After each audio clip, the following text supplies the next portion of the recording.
Salut, c'est Jordan, bienvenue dans Gimmick, je prends le contrôle, je serai votre hôte pour quelques minutes, on va voir combien ça dure. Et le sujet, c'est le sportswear, et oui. On a filé le sportswear à quelqu'un qui a pas mis un pied dans un gymnase et sur un terrain de foot depuis pas mal de temps.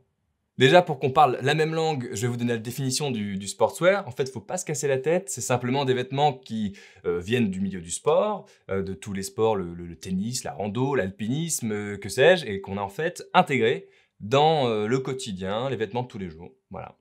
On est bon? On peut y aller? Eh ben, envoie la trompette et les caisses claires.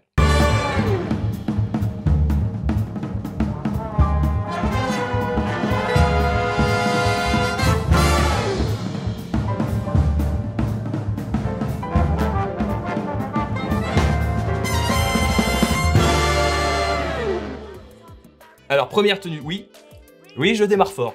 Je démarre très fort. Et calmez-vous d'ailleurs, on va entrer dans les détails, on va voir comment il fait notre ami Sega. Là, ce qu'on voit immédiatement, c'est que y a du volume, c'est une personne qui est assez grande d'ailleurs, donc elle se permet d'avoir un certain volume, certaines proportions. Et on voit aussi qu'elle a un jogging et un hoodie. Mais c'est pas la seule pièce que Sega porte et qui viennent du sport. Vous avez aussi cette doudoune en fait. Bon là elle est réinterprétée, elle est très vaste et très longue, qui nous vient de l'alpinisme. Vous avez aussi les Converse qui nous viennent du milieu du basket. D'ailleurs j'ai fait une petite vidéo virale il y a quelques temps sur le sujet. Si vous voulez regarder ça. C'est là ou c'est là? Je sais plus. Et vous avez la chemise Oxford aussi, enfin je pense que c'est une chemise Oxford qui dépasse un petit peu en blanc là. Et celle-ci, un peu contre toute attente, c'est aussi un élément sportswear parce que ça vient du polo. Le polo avec les chevaux et les... Enfin voilà. Et bien sûr, on a les sneakers de chez Nike. Donc voilà, c'est un peu tous les éléments qu'il met dans sa tenue urbaine et très confortable, on peut le dire. Bon là, c'est un versant assez créatif en fait. D'ailleurs, enfin, il est surtout créatif sur les volumes. Et là, vous avez ce jogging très ample et qui a été coupé. En gros, on a le bord front là qui a été coupé. On ne voit plus les bords côtes qui sont généralement sur le jogging aux pieds, aux chevilles, qui enserrent les chevilles. Et donc là, ça a été coupé. Ça vient d'une marque qui s'appelle Sillage. Regardez sur internet, on va vous mettre le lien. En fait, Sillage, c'est une marque de Nicolas Yusanan Chalmo. Enfin, Yusanan, c'est son petit nom. Il habite au Japon et vous allez voir la page Instagram pour comprendre. C'est du volume à ne plus savoir qu'en faire. D'ailleurs, c'est une marque qui ne vend que en taille unique. Donc, si on fait plus d'1m85 comme Sega, je crois, c'est tant mieux pour nous. Et sinon, c'est un petit peu plus difficile à porter, mais il y a des gens qui le font très bien. C'est pas, faut pas s'arrêter là non plus.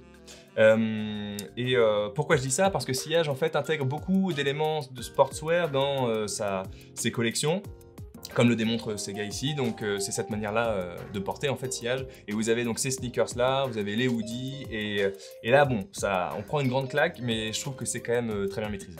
Et pour sortir un petit peu de la notion de sportswear et pour s'intéresser un peu quand même à la construction de la tenue, en fait c'est très bien fait justement parce que je reviens sur la chemise blanche notamment. Elle va couper en deux et marquer un petit peu plus la taille ou juste un petit peu en dessous.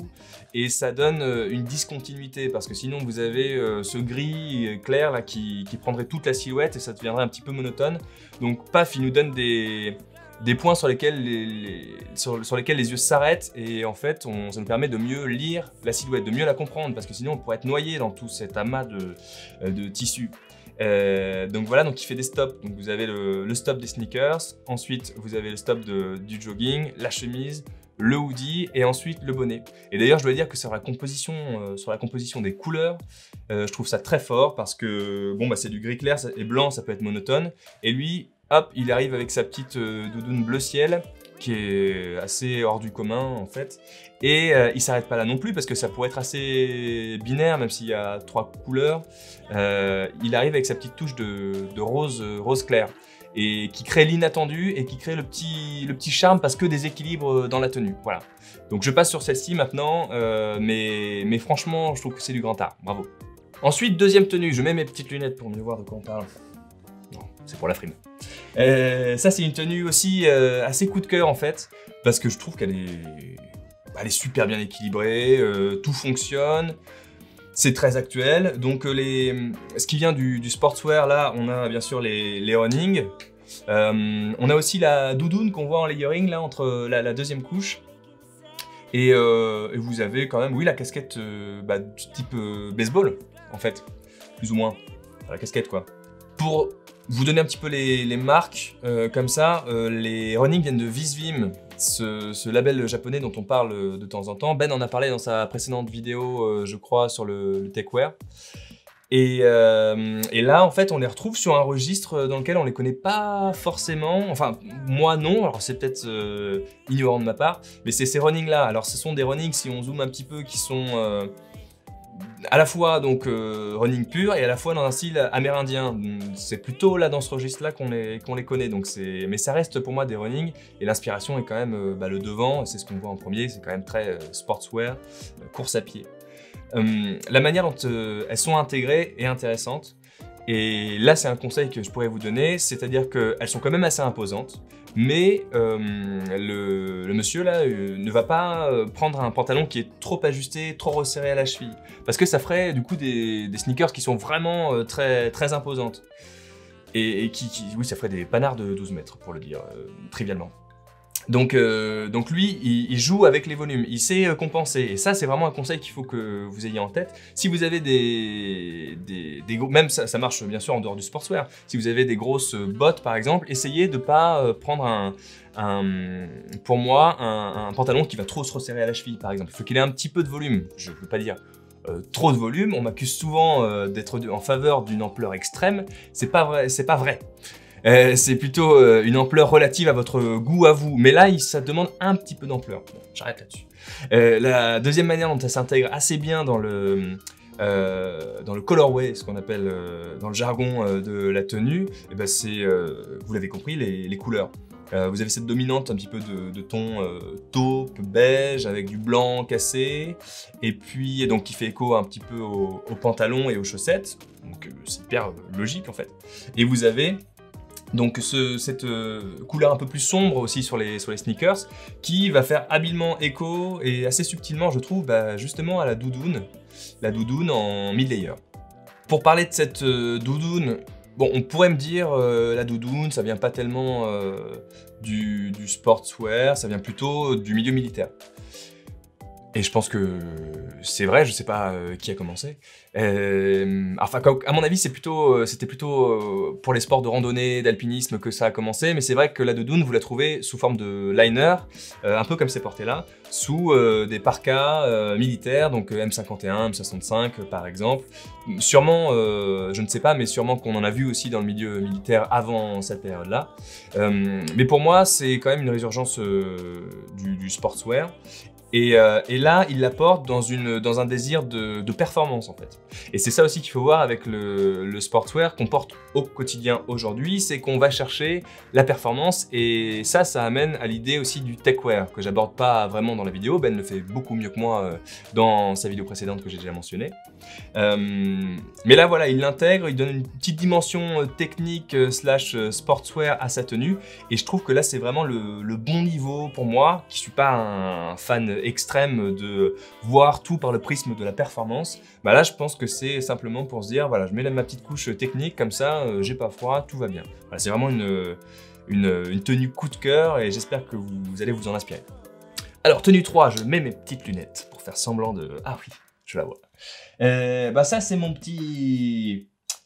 C'est... je connais pas du tout, hein, Anthony Madsen Sylvester, pardon, je vais écorcher son nom. C'est quelqu'un que j'aime beaucoup, c'est un peu une icône, il est... vous le trouvez sur Insta sous le blaze Tonloki, ça s'affiche quelque part.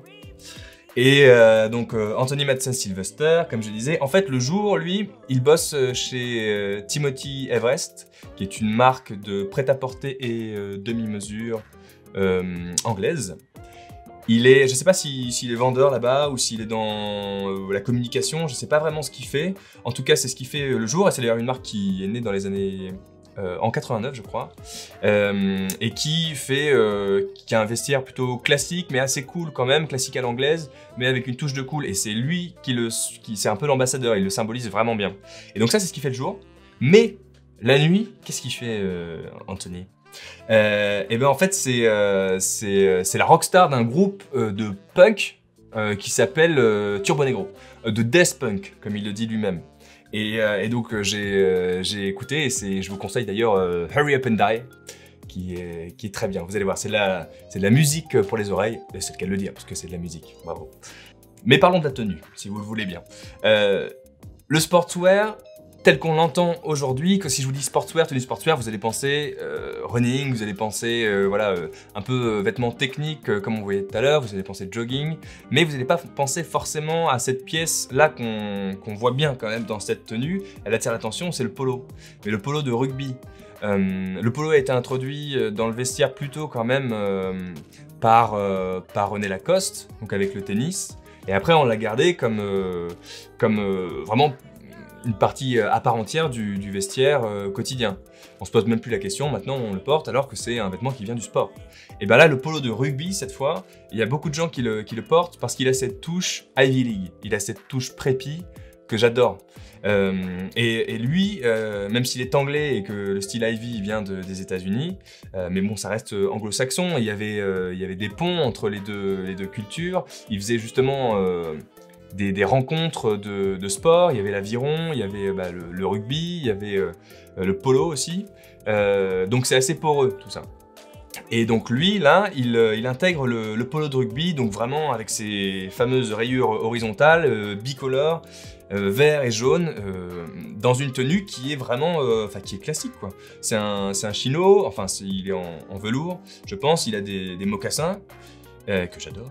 Il a aussi une veste sport, qu'on pourrait appeler blazer, mais il a son petit polo sportswear. Ça fait penser à des tenues de Drake's London, par exemple. Eux, ils vont plus loin, ils mettent carrément dessous une chemise avec une cravate et donc leur polo rayé. Bon, c'est pour le lookbook, c'est un petit peu pour les paillettes. Je préfère vraiment la manière dont il le porte là, avec un col roulé en dessous, sobre, avec sa veste, etc. Et surtout, oui, comme je disais, c'est des couleurs sobres qui s'intègrent très bien. Voilà, s'il y avait une manière de porter le polo de rugby en automne, hiver, ben inspirez-vous de ça, c'est facile à faire. Après, si vous voulez pas mettre de mocassins, vous pouvez mettre des Converse par exemple, ça va très bien. Mais le reste est vraiment top, et je te salue Anthony. Tu ne me connais pas, mais moi je te connais. Mais en fait, le sportswear, je veux vous en montrer certaines dérives en fait, les dérives des podiums. Parce que le sportswear, avec la résurgence aussi des années 90, dans les moodboards des podiums, ça fait partie de ça fait vraiment écho. Et donc les podiums se sont emparés de la running, des hoodies, de tout un tas de choses, d'éléments constitutifs du sportswear. Et là, donc on a un type qui arrive avec plein de choses, avec ses running, avec cette espèce de jogging plutôt, voilà, pas en coton, mais en matière technique un peu craquante, je pense. Et puis là, ces magnifiques lunettes de cycliste. Donc, en fait, oui, ce que je vous dis, c'est une dérive, parce que là, tout a l'air faux. C'est sans âme, tout est plastique, on est dans le fake, c'est un déguisement. C'est un déguisement, en fait. Il n'y a pas de naturel, il n'y a pas d'authentique, donc je sais pas qui est cette personne, mais ça donne pas envie de... Moi, ça me donne pas envie d'approfondir vraiment, je sais pas. Et alors que pour moi, justement, le style, c'est surtout pour aller à la rencontre des autres, en parler, voilà. Donc ces lunettes de cycliste, oui, pourquoi pas, mais dans un look, je sais pas, techwear, futuriste, cyberpunk, avec un vélo, avec des néons, alors là, d'accord. Mais là, non, et puis bon, bah, on voit qu'il vient d'arriver en Uber, le gars, donc ça ne marche pas, ça ne marche pas du tout. Et puis les lunettes de cycliste comme ça, généralement c'est pour la performance. Mais là, performance de quoi en fait? Il va marcher comme ça dans la rue, il y a une vue dégagée, performance, il a des indications dans ses lunettes le vent, je sais pas, l'agressivité des pigeons, je ne comprends pas. Bon, et puis je vais conclure bien sûr assez vite là-dessus, mais on sait que ces lunettes-là, il les porte là maintenant, et puis dès que les photographes auront rangé leur appareil dans leur étui, il va les ranger lui aussi, ses lunettes, quelque part par là, il va les poser sur sa table de chevet quand il va arriver, enfin ou sa commode dans l'entrée quand il va arriver chez lui, et puis bah, il va les oublier, il les ressortira une fois comme ça pour déconner, et voilà. Pour moi, c'est pas une bonne manière d'intégrer des éléments sportswear, ça c'est plutôt une blague, et même si, bien sûr, je suis un fervent défenseur des gens qui osent, là, je trouve que c'est quelqu'un qui... Il ose pas avec sa propre personnalité. Il ose parce que il a vu dans les podiums des créateurs mettre en avant telle chose de telle manière, tout ça. Et puis lui, il va faire un amalgame de tout ça. Et puis il va servir de son corps pour tout projeter sur lui. Et bon, bah, ça fonctionne pas. Allez, on passe à la suite. Allons vers plus de réjouissance pour ce look suivant. Je sais plus combien c'est. Bref, voilà. Vous l'avez, ça c'est Éméléon Doré, une marque qui existe depuis 2011, on me corrigera, et qu'on a toujours bien aimé chez Bonne Gueule, moi j'aime beaucoup pour ses lookbooks, pas forcément pour son rapport qualité-prix qui serait sensationnel, ce qu'on aime généralement chez Bonne Gueule, non là, enfin, c'est pas un rapport qualité-prix qui est dégueulasse, mais c'est pas non plus, c'est pas pour ça qu'on va chez Éméléon Doré, non c'est plus pour le flair, le petit quelque chose. Et donc là je vous montre cette photo. En fait, moi, ce qui m'interpelle, alors d'abord, enfin, j'applaudis cette photo, j'aime beaucoup, et en même temps, je vais pas vous cacher que même si j'adore Éméléon Doré, là, je conspue un peu. Enfin, c'est vraiment pour la pub. La pub fonctionne hyper bien, elle est décalée. Après, dans la mise en page, on a l'impression d'avoir des pubs des années 50, 60. Moi, je trouve ça très, très bien vu, comme toujours. Après, là, c'est une interprétation du jogging en mode vraiment sweatpants, comme on dit en anglais, avec qui tombe très loin sur la cheville, avec cet effet stacking, accordéon, et puis après des grosses chaussures. Bon, c'est une collaboration avec New Balance. Donc là, ce sont des New Balance. Et puis porté pour aller promener son chien, faire ses courses, lire le journal sur un banc. On voit bien ce type dans Brooklyn, par exemple. Je sais pas s'il existe, mais dans mon imaginaire, on le voit bien, ce vieux papy avec son cigare là. Il sort, il s'en fout, c'est dimanche. C'est même pas forcément dimanche, c'est un mercredi après-midi, je sais pas. Et donc ça, bon, ça c'est pour la pub. Ça, j'adore. Mais et oui, ce que je voulais rajouter aussi, c'est que ça me fait penser à ce style préppy en fait, Ivy, quand ils osent vraiment dans leur look qu'on appelle les looks go to hell. Donc c'est les looks allez vous faire foutre, je fais ce que je veux. Là où ils mettent du madras, donc c'est ce motif assez criard, où ils mettent des chemises roses avec un smoking. Là, ça me fait penser un petit peu à ça. Donc ce vieux qui promène son chien. Bon, c'est très bien pour un lookbook, mais après... en fin de compte, est-ce que ce serait bon d'imiter la manière dont il le porte? Moi, je pense pas. Enfin, si ça, pour aller chercher le pain le dimanche, pour aller se balader vite fait par un mauvais jour, pourquoi pas? Le cigare aide quand même. Mais je pense qu'en règle générale, plutôt pas. Pourquoi? Parce que justement, là, c'est une vision trop premier degré, à mon avis, du jogging pour vraiment que ça fasse quelque chose de sympa. Là, voilà, ils lui ont mis le manteau trop grand, ils lui ont mis cette espèce d'écharpe qui tombe sur lui comme sur comme un python autour du cou. En fait, le mec, il s'en fout. Voilà, il s'en fout, je sors comme je veux de chez moi. Et c'est une attitude que j'adore. Mais bon, parfois, il faut aussi essayer de prendre un peu soin de soi. Et en fait, avec le jogging, très vite, on peut apparaître comme... voilà, comme s'en foutre complètement de son apparence. Et je vous montre une deuxième photo là, de Éméléon Doré qui, pour moi, intègre mieux le jogging. Oui, c'est une femme qui intègre un peu mieux le jogging, et ça, je pense qu'il faut l'imiter. Bon, il y a des mocassins. Mais on peut ne pas mettre des mocassins si vous n'aimez pas ça, si vous avez une réaction épidermique aux mocassins, ce que je comprends. Hein. Vous pouvez les enlever, en fait, c'est pas ça qui tient la tenue, qui fait que la tenue tient, en fait. C'est plutôt le fait que, alors, le jogging, bon, bah, il est gris clair en molleton, comme vraiment un jogging. Après, on n'a pas un bord-côte qui est trop large, et d'ailleurs, il est coupé à la bonne longueur. Ou alors, c'est un mannequin qui est suffisamment grand pour que ce soit la bonne longueur. Bon, ça aide aussi. Au niveau des chevilles, on n'a pas ce gros accordéon, on a un petit quelque chose qui nous rappelle quand même le bord-côte du jogging, sans aller jusqu'à ce qu'on a vu précédemment. Donc voilà, déjà vous avez quelque chose d'équilibré. Et ensuite, c'est porté avec... Bon, ça c'est un look plutôt d'été, printemps-été. Mais on peut très bien l'habiller davantage pour l'hiver. Et c'est porté, je disais, avec une veste qui est une veste en denim. Donc la veste en denim, c'est pas un blazer, c'est une veste qui est par essence décontractée aussi. Donc on va pas essayer de confronter un élément hyper décontracté, donc de sport dans lequel on transpire, sweatpants, avec des éléments d'un vestiaire vraiment sartorial, classique. Faut pas faire ça parce que enfin, ça peut fonctionner, mais un conseil, c'est pour être sage, pour que ça fonctionne, à coup presque sûr, essayez de trouver des pièces pour associer au jog pants, au jogging, qui soient casual, qui soient décontractées et qui se dirigent plus vers le jogging, si je puis dire, un peu dans le même giron. Voilà, et donc là ça a été mis avec un t-shirt, très bien, hein, c'est l'esprit. En hiver, vous pouvez l'intégrer au lieu du t-shirt, vous mettez le t-shirt et dessus vous mettez un pull col rond par exemple, gris pour rester dans ce colorway comme je disais, et par-dessus vous allez mettre un par-dessus justement, un manteau assez long par exemple.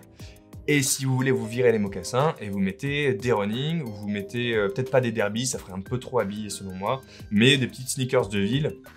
Tout à fait bien ce que nous on fait chez Bonne Gueule, ce que font National Standard, et il y en a plein, Common Project, etc.